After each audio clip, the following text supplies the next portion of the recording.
The first thing I noticed was that my father smiled too much. He stood in the doorway of my office like he belonged there, taking in the glass walls, the framed licenses, the people moving for me with quiet respect. He had ignored me for almost a year. Then he showed up wearing that warm, practiced face, asking how my business was doing, not how I was. My name is Tessa Whitmore, and by 32, I had learned that love in my family always came with a hidden invoice. "Proud of you," he said, brushing his hand across my desk. "You built all this alone?" I almost laughed. Alone was the only way anything survived in that house. He kept talking, too casually, about revenue, clients, expansion, whether I still used the same bank, whether I had someone trustworthy helping with finances. The questions were light, almost fatherly, but each one landed like a finger testing a bruise. I answered less than he wanted. He noticed. When he left, he hugged me longer than normal and said, "Family should look out for family." That line followed me home like a bad smell. That night, I opened my banking app for no real reason and saw a login alert I didn't recognize. I stared at the alert longer than I should have. Unknown device. Different location. Same account I had protected like it was the last clean thing in my life. My thumb hovered over the security settings, but I didn't move right away. Instead, I replayed his questions. The tone. The way he leaned in when I mentioned my accounts. The way he didn't ask about me at all. He had never cared about my life. Only what it could give him. I changed my password anyway. Something stronger. Something no one could guess. Then I added another layer of security, just in case my instincts weren't lying. They usually weren't. The next morning, my stepbrother Kyle called. We didn't talk. Not really. Not since he'd taken everything handed to him and still acted like the world owed him more. "Hey," he said, voice too easy. "Heard you're doing well." There it was again. The same wording. The same interest. "Doing fine," I replied, keeping my tone flat. He chuckled. "Good. Dad says you've got things under control." "That's impressive." Dad says. I didn't answer. I just listened, because for the first time, it felt like they weren't talking to me. They were circling something, and I was standing in the middle of it. I didn't sleep that night. Not because I was afraid, but because something finally made sense. They weren't reconnecting. They were coordinating. By morning, I was already at my office, coffee untouched, laptop open, staring at my financial dashboard like it might confess something if I looked long enough. Everything appeared normal. Every number in place. Every account balanced. Too perfect. I pulled up the security logs again. The unknown login was still there, time-stamped just minutes after my father left my office. Same city. Same window of time. My chest tightened, not from shock, but from recognition. He hadn't come to see me. He came to access me. I called the bank. "Any unusual activity?" I asked, keeping my voice steady. A pause. Typing in the background. "Everything looks normal, Ms. Whitmore." Of course it did, because whoever was inside my system wasn't careless. They were patient, waiting, watching, just like him. By afternoon, I got a message from my father. "Dinner tonight. Family only." No explanation. No warmth. Just a quiet command wrapped in politeness. I stared at it for a long moment before replying with a simple yes. Because if they were planning something, I needed to see it unfold from the inside. And this time, I wasn't walking in blind. Their house looked exactly the same. Warm lights. Polished floors.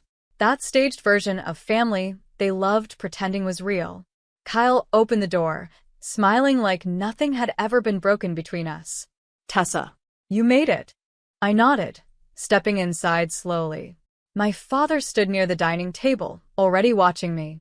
Measuring. "Sit," he said gently, like this was normal. Dinner started with small talk that felt rehearsed. My business came up again. Growth. Stability. Expansion. Every word was a probe, disguised as pride. I answered carefully. Short. Controlled. Then my father leaned back, folding his hands. "You've always been independent," he said. "But sometimes family should help manage success. Protect it." There it was. I met his eyes. From what? Kyle chuckled under his breath. From making mistakes. Something cold settled in my chest. You mean like trusting the wrong people? I asked quietly. Silence pressed against the table. My father's smile didn't break. We're just looking out for you. I nodded slowly, pretending to accept it, because I already knew. This wasn't concern. It was positioning. And they weren't asking for access anymore. They were making sure I wouldn't notice when they took it. I let the conversation drift after that. Smiled when expected. Nodded at the right moments. Played the role they had already written for me. But inside, everything sharpened. Every glance between them. Every pause that stretched a second too long. They weren't guessing anymore. They were confident. That was the mistake. When I got home, I didn't sit. I didn't hesitate. I opened my laptop and went straight past the dashboard, into the back-end logs most people never touch. Timestamps, access points, authorization layers. And there it was. A secondary access token. Created under my credentials. Approved through a recovery pathway I hadn't used in years. My father's birthday. My breath slowed, not quickened. He hadn't hacked me. He had rebuilt a door I forgot existed. And I had unknowingly left the key in something he would always remember. I traced the token further. It had limited permissions at first, view only. Then, days later, it escalated. Transaction authority. Full control. My hands stilled over the keyboard. They weren't planning anything anymore. They had already done it. I refreshed the account balance. And for the first time, the numbers didn't match. Not even close. A hollow silence filled the room as I realized. They hadn't just entered my life again. They had emptied it. I didn't panic. That's what they would expect. Shock. Anger. A messy reaction they could twist into doubt. Instead, I documented everything. Screenshots. Logs. Access history. Every quiet move they thought I'd never notice. Then I drove back. Same house. Same lights. Same illusion. My father opened the door this time.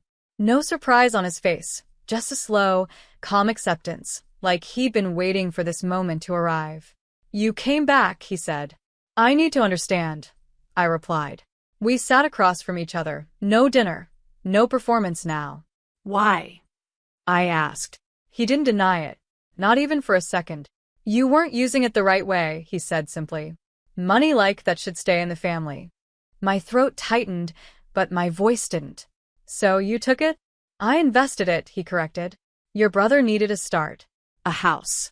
Stability. Kyle stood in the doorway behind him, arms crossed, avoiding my eyes. It was necessary, my father added. Necessary.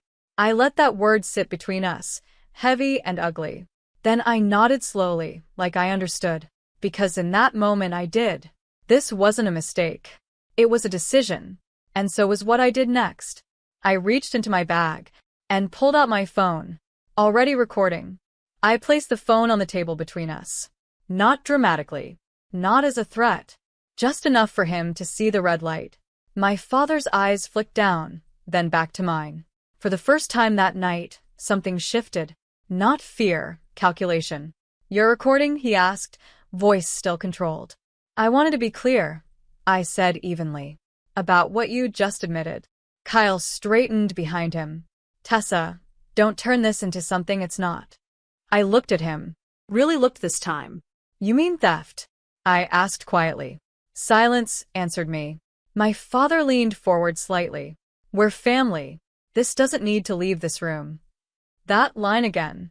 Always used when they needed silence more than truth. I stood up slowly, picking up my phone. You're right, I said. It doesn't. For a second, relief passed across his face. Then I added, because it's already gone further. His expression froze. I called my bank before I came here. I continued. And I filed a report. Kyle stepped forward. You wouldn't. I did, I said, cutting him off. And I didn't stop there. I held his gaze, steady, unshaken. Fraud division. Financial crimes. The room felt smaller now. Because for once, they weren't in control anymore. They didn't try to stop me when I walked out. That was the part that stayed with me. No shouting. No grabbing my arm. No last attempt to rewrite the story. Just silence. The kind that comes when people realize the version of control they believed in is already gone. The investigation didn't take long. Paper trails don't lie. Access logs don't forget. And intent, when spoken out loud and captured, doesn't get reinterpreted. My father tried, of course. He called. Left messages. Said I misunderstood. Said it was temporary. Said family doesn't do this to each other. I listened to one voicemail, then deleted the rest. Kyle never called at all. I found out about the house through the report. Purchased in his name. Paid with my money. Framed as help. It was repossessed within months. Not out of revenge. Out of process. As for me, I rebuilt what was mine. Not just the money, but the boundaries I should have set years ago. Because the truth is, they didn't betray me in one moment. They revealed who they had always been. And this time, I believed them. Fully. Completely. And permanently.